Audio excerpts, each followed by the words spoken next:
ఇంకొకటి వీక్షకులు చెప్పాల్సిన ఇంకో పాయింట్ ఏంటంటే యాక్చువల్‌గా ఇన్వెస్ట్‌మెంట్ ఇన్ స్టాక్స్ అనేది కేవలం ఫైనాన్షియల్ అనాలిసిస్ కాదండి. Most of the financial decisions, stock picking, sales అనేది సైకాలజీని బట్టి కూడా ఉంటది. చాలా ఫండ్ హౌసెస్‌లో సైకాలజిస్టులు ఉంటారు. ఫండ్ మేనేజర్స్ సైకాలజీ అంటే వాళ్ళు బాగా పానిక్ అయినప్పుడు డెసిషన్ తీసుకోకుండా ఆపుతారు ఆళ్ళు. ఇది ఒక ఇండివిడ్యువల్‌గా మనకు సాధ్యం కాదు. Yes sir. That's the fact. మన పక్కన ఎవరో సైకాలజిస్ట్ ఉండడు. నేను చూస్తున్నాను కౌన్సిలింగ్‌కి వచ్చేటప్పుడు నేను ఇందాక ఆల్రెడీ చెప్పినా మీకు. 70-80% చేసేది ఫైనాన్షియల్ ప్లానింగ్ నాకు రాగానే ఫస్ట్ చెప్పేది ఫైనాన్షియల్ ప్లానింగ్ అంటే ఫైనాన్స్ ఒక్కటే కాదు. Life planning. యెస్. దీంట్లో 70% సైకాలజీయే. ట్రూ. ఆ సైకాలజీని తెలియడం అనేది అంత ఈజీ అయ్యేది కాదు. అంటే మన సంగతి మనకు తెలియదు కదా. అవును. అందుకని ఒక అడ్వైజర్ అనేది అవసరం అనిపిస్తుంది. సో ఏంటి మనకేంటంటే మిస్టేక్స్ ఎవరైనా కూడా అంటే నేనేం చెప్తానంటే అడ్వైజర్ ఎందుకు వెళ్ళాలి అనే దానికి నా ముక్కు ఎలా ఉందో నాకు తెలుసు, నా జుట్టు ఎలా ఉందో నాకు తెలుసు. కానీ అద్దం ముందుకు వెళ్తే తప్ప నా జుట్టు నేను దూకోలేను. Yes sir.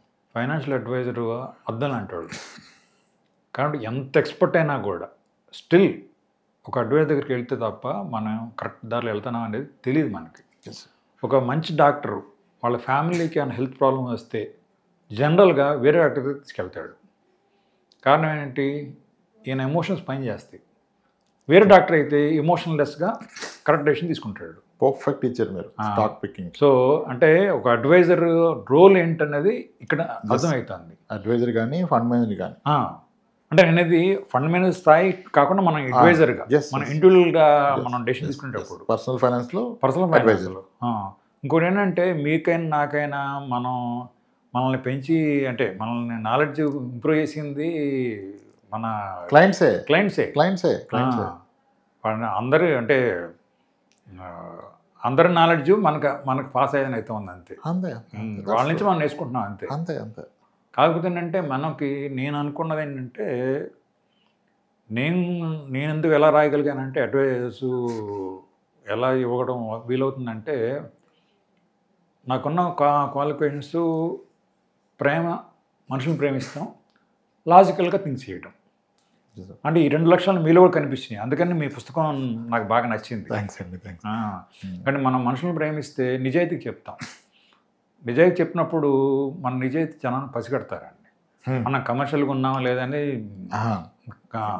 ఇప్పుడు మీరు యూట్యూబ్ ఛానల్లో చాలా పబ్లిక్కి చెప్పేశారు మే వరకు ఏప్రిల్ వరకు నాకు ఖాళీ లేదని. అంటే మీరు ఆవురు మనుషులు ఉండైతే డ్రీమ్ వాళ్ళు ఎడాపెడా అడ్వైజర్ ఇచ్చేసేవాళ్ళు. అంటే మీ నిజాయితీ కనపడుతుంది అక్కడ. మన నిజాయితీని జనం గ్రాస్ప్ చేస్తారు. సో నిజంగా అంటే మనం మనుషులను ప్రేమించే వాళ్ళు కాము ఉండకూడదు. మన ఇంట్లోనే మన వరకే పరిమితి చేసుకుంటే కరెక్ట్ కాదు. అందుకని మీరు అన్నట్టుగా త్వరలో కొద్ది నెలల్లోనే అతి త్వరలో బయటకు వస్తాను. బయటకు వచ్చినప్పుడు ఖచ్చితంగా జనానికి అందుబాటులో ఉండాల్సిన అవసరం తప్పకుండా సార్. చాలామంది దాని గురించి చూస్తున్నారు. హ్యాండ్ హోల్డింగ్ చేయడం వీలవుతుంది. ఇప్పుడు ఐ స్టిల్ రిమెంబర్ మీరు నారాయణ రెడ్డి గారిని ఇచ్చారు కదా మీరు. అవును, పేరు మాట్లాడారు. అవును. ఆయనకి మీరు ఏమన్నారు? ఆయనకి మీ లెక్చరర్ గారు అని చెప్పారు కదా, మా గురువు గారు, మీ గురువు గారు ప్రిన్సిపల్. ఆయనకి హెల్త్ ఇన్సూరెన్స్ ఇచ్చాం మనం. 2-3 సార్లు క్లెయిమ్ అయినాయి సార్వి. ఏదో సర్జరీ అయింది, ఫ్రాక్చర్ సార్. సో అది ఎంత ఆనందాన్ని ఇస్తుంది మనకి. ఆయన ఆఫీస్కి వస్తారు ఆ వయసులో, వచ్చి మా ఎంప్లాయీస్కి థ్యాంక్స్ చెప్పి మన పెళ్ళి కనిపించి చాలా మంచి రామప్రసాద్ గారిని బాగా మంచి పరిచయం చేశారు మీరు, చాలా ఉపయోగపడింది నాకు అని చెప్పారు. అది ఎంత సాటిస్ఫైడ్ థింగ్. నేను ఏమంటే ఇలా ఎందుకు మాకు ఇస్తున్నారు, మీరే చేయండి అది. అంటే నేను ఇదివరకు ఏమనుకున్నానంటే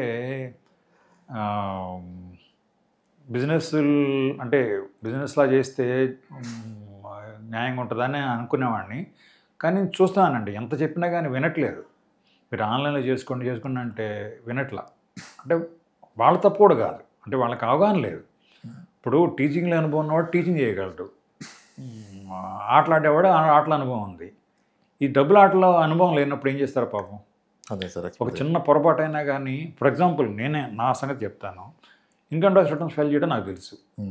ఫైనాన్స్ ఫీల్డ్లో ఉన్నప్పుడు పెద్ద కష్టమైన పని కాదు. బట్ స్టిల్ ఎంఎన్ రెడ్డి అన్న చార్టెడ్ అకౌంటెంట్ ఉన్నాడు, ఫ్రెండ్ ఉన్నాడు, అతని ద్వారా నేను ఫైల్ చేపిస్తా. ఏమో 1% మిస్టేక్ కూడా ఎందుకు కావాలి? అవును కదా.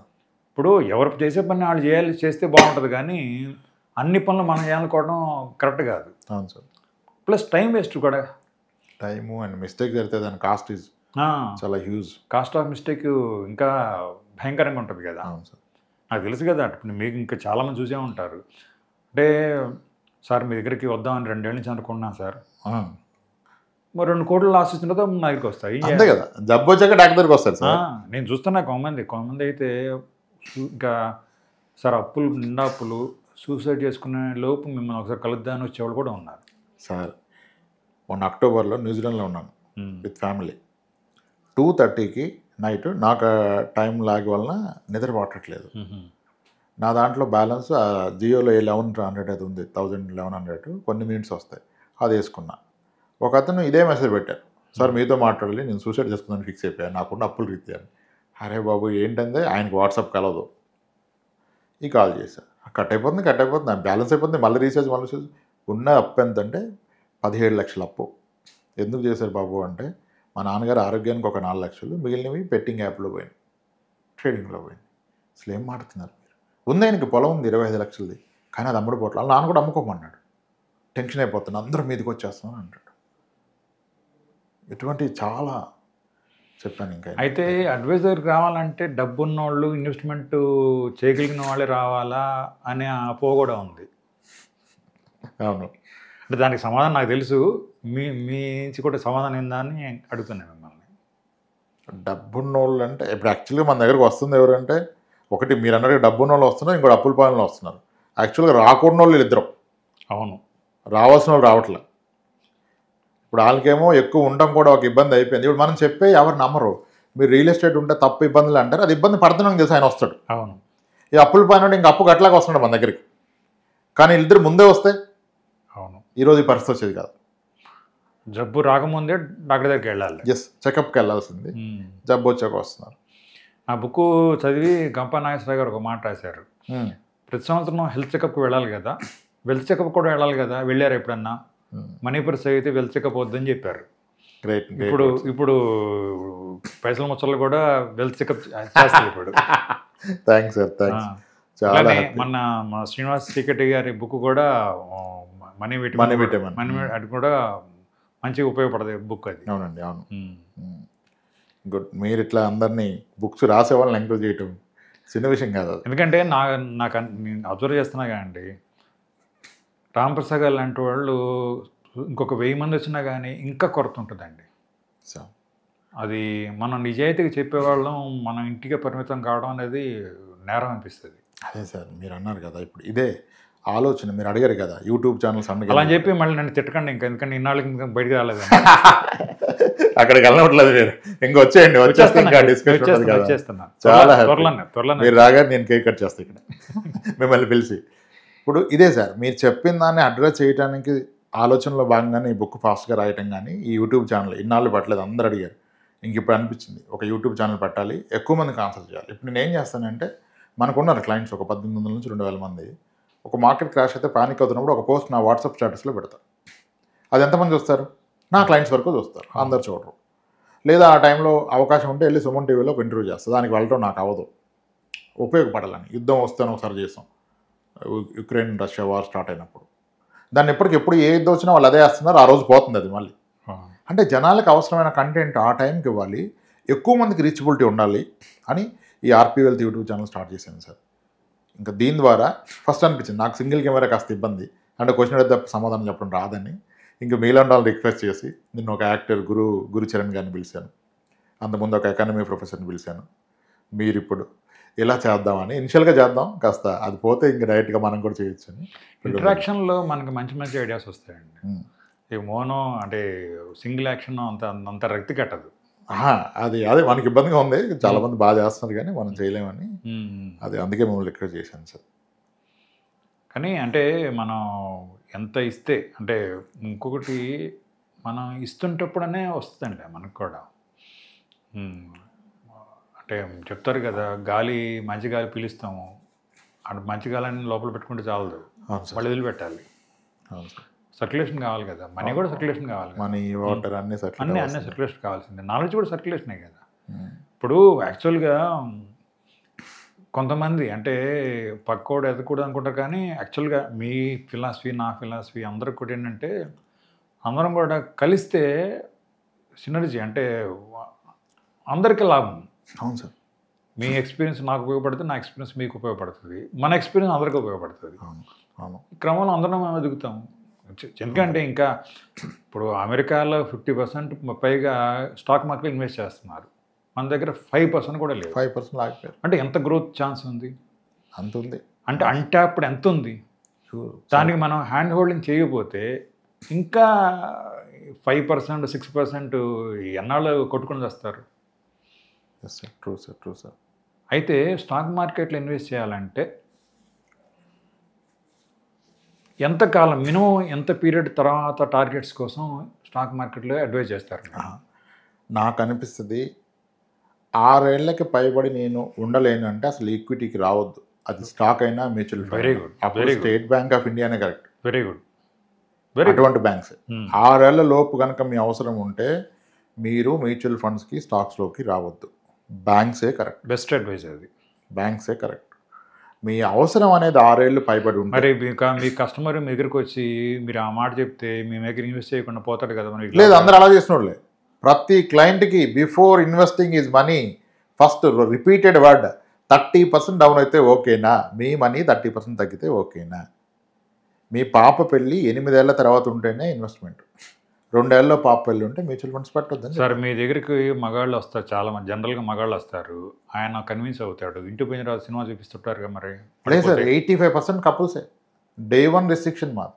ఓకే, విత్ వైఫ్ రావాల్సిందే. పాసు వైఫ్ ఉంటేనే పాసు, లేకపోతే ఎంట్రీ టికెట్. మోస్ట్లీ ఎందరు చిన్న పిల్లలు ఉన్నారు సార్, మంత్స్ బేబీ రాలేరంటే తప్ప ఓకే ఓకే. మోస్ట్లీ వస్తున్నారు. ఈ మధ్య కొంతమంది కొత్తగా పెళ్ళైన కూతుర్ని అల్లుని తీసుకొని వస్తున్నారు. అద్భుతం కదా, తీసుకొచ్చారు సార్, చాలా మంది తీసుకొచ్చారు. కానీ జనరల్గా నేను ఏంటంటే కూతుర్ని అల్లుని కూడా నేను అలౌ చేయను అసలు. ఎందుకంటే వీళ్ళే వాళ్ళకి తెలియకూడదు. తెలియకూడదు. ఎందుకంటే వీళ్ళు వచ్చినా వాళ్ళకి ప్లానింగ్ కొరకే, వీళ్ళ దానికి కాదు. వాళ్ళ ప్లానింగ్ కొరకే. అత్తగారు వచ్చి కూర్చుంటుంది, ఇంకా చెప్పండి వీళ్ళకి అంటది, అంతే, ఏం చెప్పదు. నేనైతే అత్తగారిని పంపించేస్తా. పంపాలి, అదే కరెక్ట్. అంటే వాళ్ళు చెప్పలేరు కాబట్టి మనం చెప్పాలి. మూడో పిల్లలు తప్ప మూడో వ్యక్తి ఉండకూడదు. ఉంటే మీ పిల్లలు అంతే, పిల్లలు మీ పిల్లలు. నేను చెప్తాను, మీ కష్టాలు మీ అప్పులు పిల్లలకి ఫస్ట్ చెప్పనంట.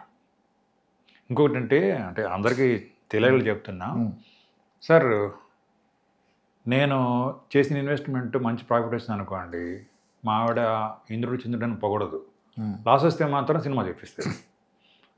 అందుకని వాళ్ళని ఇన్వాల్వ్ చేసి వాళ్ళు ఓకే అనిపించుకొని ఇన్వెస్ట్ చేసుకుంటే హాయి కదా. నువ్వు ఆల్రెడీ నువ్వు ఓకే అయిన తర్వాత అందుకనే ఖచ్చితంగా మీ వైఫ్ని తీసుకురామని చెప్తా. పర్ఫెక్ట్. అంటే నేనేం చెప్తాది అంటే ఓకే అయినా కూడా 2 minds are always better sir. అందరు వచ్చి సార్ నా స్టాక్స్లో 12 లక్షలు పోయింది సార్, ఫస్ట్ టైం మా వైఫ్కి చెప్పిన ఒకే ఒక అబద్ధం ఇదే సార్, ఇది చెప్పలేకపోయాను సార్, ఇది ఒక్కటే దాచుకున్నాను సార్, మేము చాలా క్లోజ్ సార్, అన్నీ చెప్పాను సార్, చెప్తాము తట్టుకోలేదని చెప్పట్లేదు సార్ అంటారు. చెప్పట్లా. ఇన్వెస్ట్మెంట్స్ ఇంపల్సివ్, ఈ బెట్టింగ్ ఇవి చెప్పరు సార్, ఒప్పుకోరు కదా, అందుకని వీళ్ళు చెప్పరు. బెట్టింగ్ యాప్ల్లో ఎంతమంది పోగొట్టారు సార్.